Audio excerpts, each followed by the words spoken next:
The Dusty Book and the Curious Girl.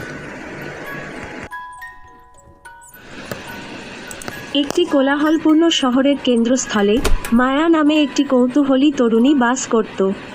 তিনি তার চারপাশের বিশ্ব অন্বেষণ করতে পছন্দ করতেন, সর্বদা নতুন কিছু শিখতে চেয়েছিলেন।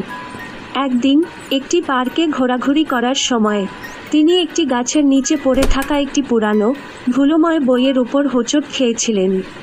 কৌতূহলী মায়া বইটি খুললেন এবং আবিষ্কার করলেন যে এটি প্রাচীন সভ্যতার গল্পে ভরা।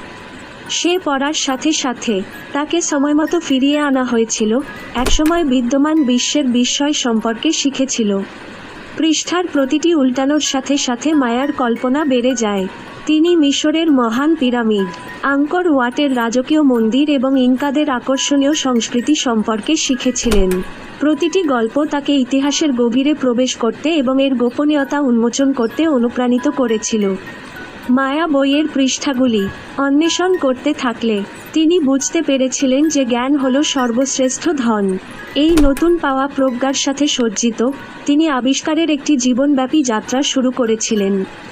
প্রতিটি দিন কাটানোর সাথে শিখতে এবং বৃদ্ধি পেতে আগ্রহী। এবং তাই কৌতূহলী মেয়েটি যে একবার একটি ধূলিকণা পুরানো বইয়ের হোঁচট খেয়েছিল, সে একজন জ্ঞানী পণ্ডিত হয়ে উঠেছে।